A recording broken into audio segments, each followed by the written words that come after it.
여러분 안녕하십니까? 계속해서 원주에서 전해드립니다. 원주를 비롯한 영서 지역의 아침 기온이 0도 안팎까지 떨어지면서 이틀째 때이른 추위가 이어졌습니다. 대관령의 아침 최저 기온은 영하 3.3도까지 떨어졌고 평창은 영하 1.3도, 횡성은 영하 0.5도, 영월은 0.8도, 원주는 1.6도를 각각 보였습니다. 원주는 평년 기온을 6도가량 밑돌면서 올해 가을 들어 가장 낮은 기온을 보인 가운데 오늘은 대체로 맑은 가운데 낮 최고 기온은 15도에서 16도의 분포를 보였습니다. 강원지방기상청은 내일 아침까지 추위가 이어지다 모레부터 평년 수준을 회복할 수 있을 것으로 전망했습니다. 9주 만에 강원도 주간 확진자가 증가세로 돌아선 가운데 일일 확진자도 함께 늘고 있습니다. 오늘 0시 기준 강원도 하루 확진자는 1,244명으로 전날보다 173명, 지난주 같은 요일보다는 212명이 늘었습니다. 시, 군별로는 원주가 259명, 횡성이 24명, 영월 28명, 평창 23명 등입니다. 이번 주 주간 확진자 추세도 지난주보다 30%가량 늘어나고 있어 확산세가 유지될 것으로 예상되고 있습니다. 도내 누적 사망자는 전날보다 5명이 늘어난 1,074명, 치료 중인 위중증 환자는 17명입니다. 겨울철 코로나19와 독감이 동시에 유행하는 트윈데믹 우려가 커지면서 원주시가 예방접종을 독려하고 나섰습니다. 원주시는 일교차가 커진 10월 들어 코로나19 주간 확진자 수가 증가 추세를 보이고 있다며 시민들에게 코로나19와 독감 예방접종에 적극적으로 동참해 줄 것을 요청했습니다. 또 불필요한 모임 자제, 손소독, 또 실내 마스크 착용 등의 방역수칙 준수, 의심 증상 발현 시 빠른 검사도 당부했습니다. 강원도와 국민의힘 강원도당이 민선 8기 첫 정책 간담회를 갖고 강원도 주요 현안 사업에 대해 힘을 모으자고 다짐했습니다. 강원도는 강원도 부채 감축 추진 상황을 설명하고 동서 고속화 철도와 홍천 용문 철도 건설, 설악산 5세 케이블카 설치 등 수건 사업의 빠른 추진에 정치권의 지원을 요청했습니다.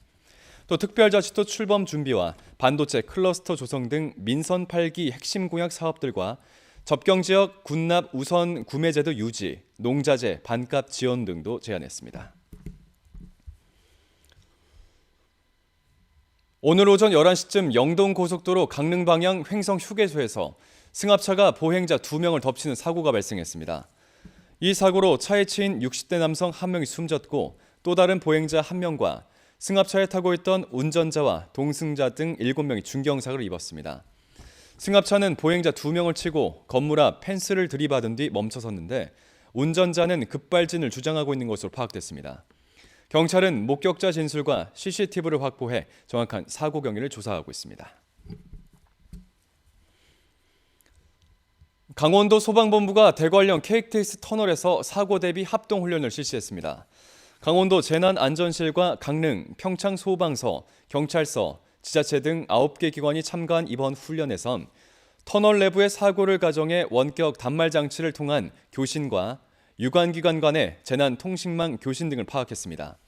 한편 이번 훈련은 터널 특성상 철도 운행이 없는 어젯밤 11시부터 오늘 새벽 2시까지 진행됐습니다. 밥상 공동체 종합사회복지관이 태블릿 PC를 활용한 치매 예방 프로그램을 위해 업무 협약을 체결하고 이달 중에 운영에 들어갑니다. 디지털 인지훈련 프로그램 슈퍼브레인을 개발한 로안과의 협약을 통해 인적, 기술적 교류와 지역주민 맞춤형 서비스 개발에 나서게 됩니다. 한편 건강보험공단에서 추진하는 지역사회 중심 병의원 연계형 건강 돌봄 사업으로 건강의료기기도 복지관에 설치돼 상시에 운영됩니다. KTX 강릉선 횡성역에 어르신들이 운영하는 편의점이 문을 열었습니다. 강원도의 100세 시대 어르신 일자리 사업에 선정돼 8천만 원의 예산을 지원받아 추진된 것으로 앞으로 횡성군 노인 일자리 전담기관인 횡성 시니어클럽이 운영을 맡게 됩니다. 이 횡성 시니어클럽은 횡성역 편의점 외에도 정든 손칼국수, 어머니 손맛 반찬 등 6개 시장형 사업단과 공익형 일자리를 통해 1,209명의 어르신들에게 일자리를 제공하고 있습니다. 개그맨 정태호 씨가 올림픽의 고장 평창군 홍보대사로 활동합니다. 평창군은 오늘 개그맨 정태호 씨를 평창 홍보대사로 위촉하고 앞으로 활발한 연예 방송 활동과 더불어 평창군 홍보와 이미지 제고를 위한 역할을 수행하겠다고 밝혔습니다. 정태호 씨는 평소 가족과 함께 평창을 자주 방문해 남다른 애정을 가지고 있었고 아름다운 자연을 품은 평창을 열심히 홍보하겠다며 소감을 전했습니다. 민, 관, 군, 경, 소방 등 국가 중요 시설이 참여하는 2022년 화랑 훈련이 다음 주인 오는 24일부터 28일까지 5일 동안 실시됩니다. 대테러와 대침투 작전, 전시 전환 태세, 후방 지역 작전 수행 능력 향상을 위한 화랑 훈련은 지난 2019년 이후 3년 만으로 오늘 오후 1시와 27일 오후 3시 화학탄 테러 훈련이 진행되는 원지역 앞 일부 도로의 통행이 제한됩니다. 또 원주시 전역에서 주민들의 참여를 유도하는 주민 신고망도 운영돼 거동 수상자나 폭발물 의심 물건을 발견할 경우 군부대 1338과 경찰 112로 각각 신고하면 되겠습니다. 뉴스를 마칩니다. 고맙습니다.